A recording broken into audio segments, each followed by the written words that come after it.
Okay, mapagpalang araw kaibigan, ano? Ayun, pinanonood ko naman po yung programa ni Dean sa YouTube. Ano, si Dean. Ah, itong topic niya, sige, pakinggan na lang muna natin siya, ano? Ito'y patungkol kay Apollo Carreon Kibuloy ng Tamayong Davao City. Ano? Yung nagsasabi na nung araw, hindi raw tinanggap si Jesus sa Israel. Ngayon, yung espiritu ni Jesus ay sumahakin.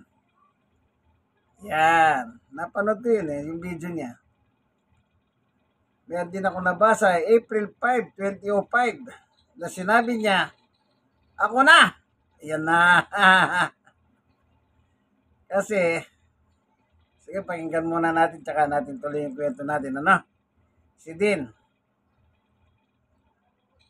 Withdrawal method. Kasi kung hindi nga gumagana yung withdrawal method o yung condom, ang ginagawa na nito, pinapalaglag yung mga anak niya. Yung dapat withdraw ay hindi nagwi-withdraw. Although magaling daw ito sa withdrawal method. Arman Din. Kasi kung hindi nga gumagana yung withdrawal method o yung condom, ang ginagawa na nito, pinapalaglag yung mga anak niya. So, eto si Pastor Apollo Kibuloy ng Kingdom of Jesus Christ ay sinasabi may mission daw siya sa Diyos. May mission daw siya sa Diyos.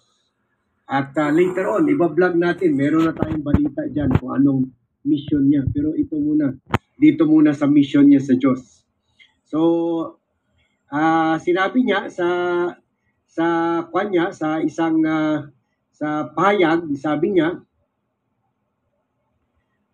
itong quotation niya doon sa pahayag niya, itong lahat ay may basbas at may kalooban ng dakilang Ama. Kaya ako ay nagpapasalamat. So he was of course referring to the parang kanya kino-compare niya yung sarili niya kay biblical Job na tines talaga ng Diyos natin na lahat na lang ng pwede mangyari na masama sa kanya, nangyari na sa kanya. So ganoon rin daw, dumadaan daw siya sa lahat ng mga challenges na ito dahil may basbas daw ito ng Diyos. As if ang Diyos pang may kasalanan na ni-rape niya yung mga minors. As if ang Diyos pang may kasalanan na pinapa-shower muna niya ng palmolive yung mga babae na yun at chine-check pa yung mga co-accused niya, nakakulong na rin yung babae na sinasabi may men sila at chine-check pa kung meron ba o wala. So tingnan nyo, ang baboy nyo talaga. So, pero ngayon, sabi niya, yun daw, kaya daw nilagay ang Diyos, yung kumbaga, ang Diyos rin siguro nag-utos sa kanya na maging manyakis, maging rapist, para makulong siya ngayon. Para makulong siya ngayon. Akala niya magagaya niya yung kay Trillanes. Yung kay Trillanes, malinis naman ang hangarin ni Trillanes na labanan yung katiwalian sa Gloria Macapagal Arroyo administration. Pero ito siya, ewan ko kung sa popularidad lang niya or sa invented 10 million kanya miyembro, yung pala sabi ni Arlene Stone, mga 8,000 na ang miyembro. Tingnan natin, sana talaga ito, matalo talaga at bagsak talaga siya sa mga surveys ngayon. So doon pa lang sampal na yung sa kanya, pahiya na siya roon. Kaya sana mag-withdraw ka na lang, Apollo Kibuloy, i-devote mo na lang yung panahon mo sa mga prayers at pagsisisi doon sa ginawa mo sa mga babae. At saka mga lalaki na tinotorture mo. So sabi niya, ang panahon natin ngayon, glorification era. Ang panahon natin ngayon, glorification era. May panibagong misyon. Yan, may panibagong misyon daw siya galing sa Diyos. Hindi man natin naunawaan sa simula, ngunit ang direksyon ay papunta doon na kahit ako ay sa simula ay hindi ko nga alam. So may mission doon sa kanya ang Diyos. Ano kaya itong mission? Ito kaya mission ay kagaya yung nangyari noong 2020 na ang ginawa niya, yung inutusan niya, yung mga followers niya na ibenta, yung 2018, 2019, inutusan niya yung mga followers niya na at bababa ng Diyos. The end of time is coming sa 2020 at lahat tayo magsama-sama na doon sa Prayer Mountain. At yung mga propriedad, mga kotse nyo, lahat ibenta nyo na at ibigay nyo sa akin para survival money natin yan at doon tayo magsama-sama. So marami nagbenta ng mga propriedad nila at nagre-relocate doon sa Glory Mountain. Pagdating doon, nag-prayer sila po ilan linggo, prayer hanggang papatak yung whole December of 2019. Nagdasal sila ganoon hanggang umabot ng end of 2019 at wala naman nangyari. Paggising nila, hilong-hilong sila. Ano nangyari? Bakit wala nangyari? Dito tayo lahat. Kukunin daw tayo ng Diyos. Wala naman dumating. Yun, may bumaba na helicopter. Foggy pa nun. Akala nila yun na. Chariot of fire na ng Diyos. Kasama si Kibuloy. Yung pala helicopter ng Kibuloy. may pa-drama effect pa siya. Umalis pa siya ng compound para bumalik ulit through helicopter. Parang yun ang kwan niya. Yun ang Diyos bumababa from heaven. Doon, maraming umalis na. Niloloko ng para tayo nito. O tingnan nyo talaga, ano kaya itong mission ni Kibuloy? Man-rape pa? Man-rape pa para sabi ni Sunshine TV, helicopter ang bumaba para sunduin si Pacquiao. Hindi, bumaba siya sa helicopter. Parang yun nga, bumababa yung kwan daw, yung chariots of fire. Sandali lang din, yung nangyari yun doon sa Tamayong, sabi niya, darating na si Jesus. 2019 yun kasi papasok na tayo sa Y2K. Kaya nung December 31, nandun sila sa bundok Tamayong, nakahilaw sila. May video yun napanood ko yun. Welcome, welcome, welcome kanila. Ine-welcome nila si Jesus. Kasi nga, sinabi niya, darating na siya ng yung oras na yon. December 31, 2019. Then, kinabukasan is December. So, dumating yung kinabukasan ng December, wala. Yun yung sinasabi ni Dina sa helicopter. Tapos, nagkaroon na naman panibagong video yan. Ang rapist na yan, wanted pa sa Amerika ng FBI. Sabi niya, binibigyan pa tayo ng isang pagkakataon, sabi niya. Kaya sa susunod na taon, yan, Y2K na, 2001, darating na raw siya. So dumating na naman po yung 2001 ng December, hindi dumating. E di nasa 2002 na tayo. Yan. Kaya sinasabi ni Din, nanloloko lang itong tao na ito. Talagang marami naloko noon. Na yung pera nila, properties nila, yung una, binigay sa kanya yung pera. Talagang nangyari po yun. Kaya lang, palibasa, bulahan siya, kay Satanas siya. Paano mangyari sinasabi niyang babalik si Jesus? Kung Bibliang babatayan po natin, wala nakakahalam. Sabi nga ni Jesus, wala nakakahalam kundi ang aking Ama. sa aking muling pagbabalik. Doon sa 24:36 ng Mateo. Sinabi ni Jesus yan. Walang nakakaalam. Bakit siya alam niya? Kaya nga bulahang propeta siya. Yan. Kaya yung mga ganyang klaseng kandidato, huwag nyo silang tatangkilikin. Kay Duterte yan. Kasi nung mauli siya ni General Torre, lahat ng ari-arian niya, binigay na niya sa pangangasiwa ni Duterte. Ngayon siya, imas bakal. Only in the Philippines, nakakulong ka, nakakatakbo ka pa, kahit na meron kang mabigat na kaso. Wanted nga sa Amerika yan eh. Ewan sa Amerika, bakit hanggang ngayon hindi pa siya hinihingi? Nung sabi ng gobyerno nung araw, pag hiningi ng Amerika, ibibigay na natin eh. Ewan ba nung nangyari sa FBI ng Amerika?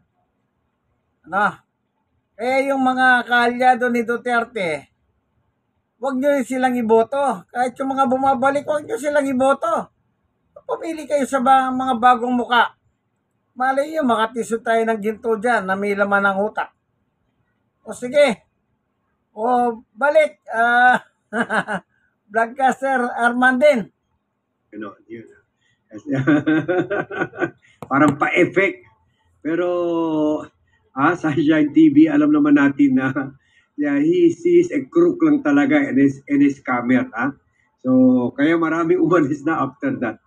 Na na-realize nila na niloloko lang talaga sila. Pero pa-effect pa sa helicopter. Anong akala mo? Si Juan ka? Si Jason Bourne? O si Tom Cruise? Na mahilig mag-stand sa helicopter? Sabi ni GTV, sana nahulog ang rapist. Oo nga eh. So ano kaya itong mission na ito? Ano kaya itong mission na ito?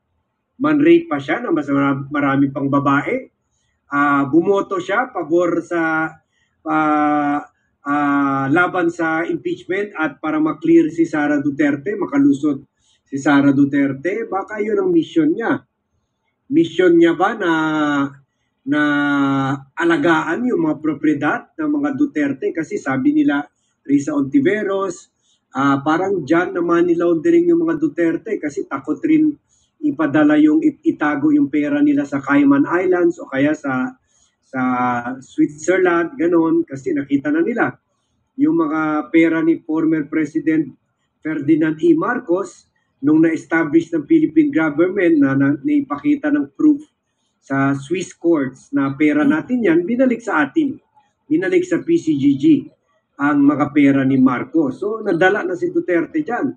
Kaya sabi nila Risa Ontiveros, Antonio Trillanes, Laila de Lima, yung pera ni Kibuloy, pera talaga ni Duterte yan. Kasi yun lang one kingdom, yung stadium nila na biggest indoor stadium daw in the world, sabi nila, no? 13 trillion ang... Yan, tama yun. Kahit yung si Engineer Toto, pinaliwanag niya yan eh.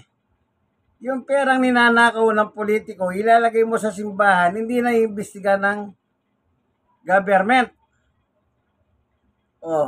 Bakit kaya pinagkatiwala ni rapist, manyak, yung proprietor niya kay Duterte? Ito sinasabi ni Dean. Kaya sabi ni ni Engineer Toto, lahat ng ninakaw nila, nilagay doon. Wala kasing, hindi pwedeng imbestigahan yun eh. Kaya yan, sinasabi ni Dean, pera ni Duterte yun. O yung ayaw nilang magano sa Swiss dahil nangyari kay Marcos. Mag-isip po kayo. Huwag nyo rin iboboto yung mga bata ni Marcos. Ano lang din. Bagong mukha naman. Ang piliin nyo, kaibigan. O sige, tuloy. Vlogcaster Armandi.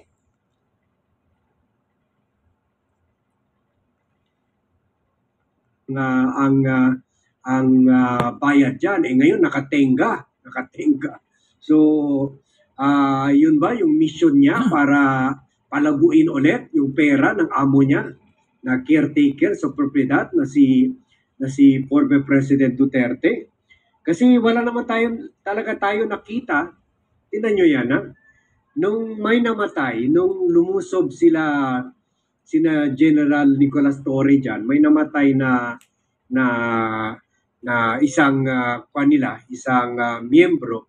Kasi yun daw may sakit sa puso, hindi na pinatulog kasi pinabantay lang sa isang watchtower doon, guardhouse, ganun tower. Walang tulog, ilang linggo na masama yun sa may sakit sa puso. Kaya nung namatay yun na naging issue pa kasi nahirapan pumasok yung ambulansya. Yung pumasok patay na hindi na nadala sa ospital. Pero tingnan nyo, ito si Quiboloy, kung talagang mahal niya yung mga miyembro niya, nagtayo rin siya ng sarili niyang ospital. Ha? Nagtayo rin sana siya ng sarili niyang ospital at para maalagaan niya yung mga tao niya. So yung mga membro lang niya, pinabayaan na niya, lalo na, ha? Diba, sabi ni Arlene Stone, ang dami doon nung tumanat, na palabas ng KOJC dahil wala nang pakinabang. Ibinalik na sa pamilya. Pero nung aktibo pa, yung malakas pa, itinakwil nito ang mga pamilya niya para lang sumama kay Quiboloy. Nung matanda na, wala nang pakinabang, masakitin na yun. Tinadyakan na palabas. Balik ulit sa pamilya niya na itinakwil niya. So, buti pa yung mga Catholic, ang dami mga Catholic churches, ang dami mga Catholic organizations at Catholic organization mismo, ang Christian Catholic groups ang nagtatayo ng mga yung mga hospitals, di ba? Mga UST hospital. At yung kahit in fairness, yung Iglesia ni Cristo, nagtayo rin yung New Era as hospital nila. So, yan talaga ang dapat gawin itong mga kulto na tulad ni Quiboloy. Dapat gumawa sila ng ospital para alagaan yung mga miyembro nila. May pera naman siya, pero ang pinili niyang gawin, yung kingdom. Kasi doon, siya ang i-glorify ng mga miyembro niya. At syempre, pwede rin siya kumita doon sa mga concert, sa mga rallies, tulad ngayon eleksyon. Kung hindi sana na-crisis siya, baka irerenta pa yan ng mga politiko, di ba? Kasi biggest daw yan in the country, and of course, biggest in Mindanao. So kung may mga presidential o senatorial candidate, syempre dyan nila gaganapin yung mga rallies nila. Pero meron siyang 13 trillion sa kingdom, pero kahit isang clinic, kung may clinic sana, buhay pa yung namatay, yung na-heart attack na miyembro nila. Kaya wala talaga. At baka siguro ang mission niya, man-rape pa ng maraming babae. Siguro yun na lang ang kulang pa sa kanya. At aanakan. Kasi ngayon, dati pinapatay daw niya pinapa-abort niya yung mga nabuntis niya mga babae. Sabi ni Roughly Tulfoy alias Pulandit, di mo alam yung Jose Maria College, may nursing school. Iba po yung nursing school, iba po yung hospital. Iba po yung hospital. Tulad yung UST po, meron sila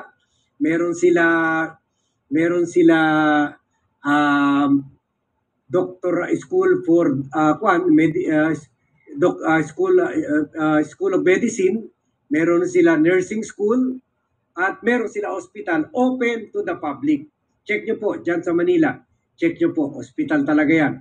Kahit kayo po, pwede gamitin yan, hospital na yan. So yan, ha. Ito talaga mga kwan na ito. Itong mga naniniwala pa rin sa kulto. Iba talaga ang pag-iisip. Okay, so yun lang muna guys, ang update natin. Nalulungkot tayo kay Willie Ong, pero nagagalit naman tayo dito sa nakulong na nga. Sinusubukan pa rin tayo lokohin. So please be mature, please really kilatisin nyo talaga yung mga kandidato, and really you pray, you ask God for guidance, ha.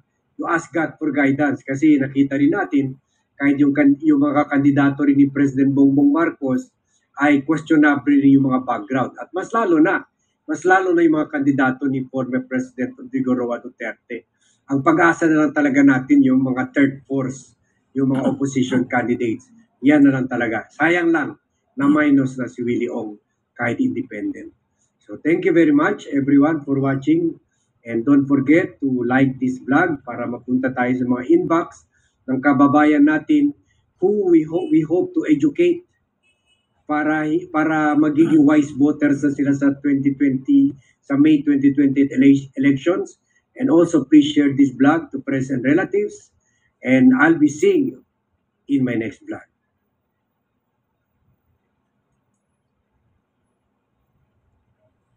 So, ayun, ano po, maliwanag, ano? Nakapagtataka naman talaga yan. Nagmules siya ng lahat. Tinatatakbo pa ni Garcia. Ibang klase rin naman itong Comelec na ito.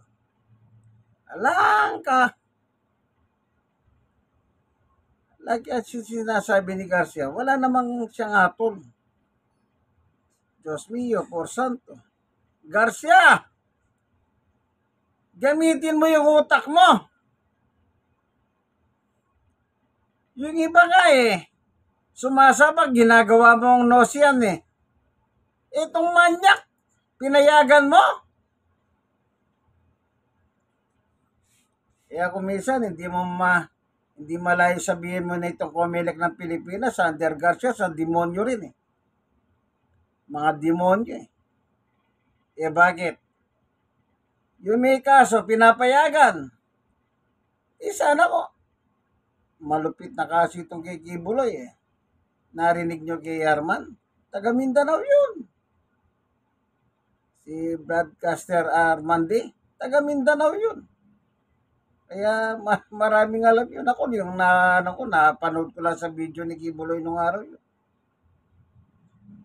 Nabasa ko lang sa newspaper na sinabi niya, tinanggihan ng Israel si Jesus, yung espiritu niya nasa akin na, kaya ako na! Kanya lang, palpak. Yung pala, demonyo rin. Kita niyo. Sige, hanggang dito na lamang po, ano? Basta yung mga bata ni Duterte, sabi na ni Armandi, huwag niyong iboto, pati kay Marcos, questionable yan, sabi niya. Yung third force na lang. Baka makakulimbat tayo ng may laman ng utak naman dyan kahit papahano. Ano ba? Sa Senado at sa Kongreso. Sige, hanggang dito na lamang. Inyong kaibigan kay Jesus, Brother Manny Bautista, nagsasabing, nawadat na kayo ng bidyong ito nasa mabuting kalagayan. God bless us all po. Bye-bye! Gamitin ang utak na binigay ng Diyos sa midterm election. Bago mag-midterm, mag-pray po.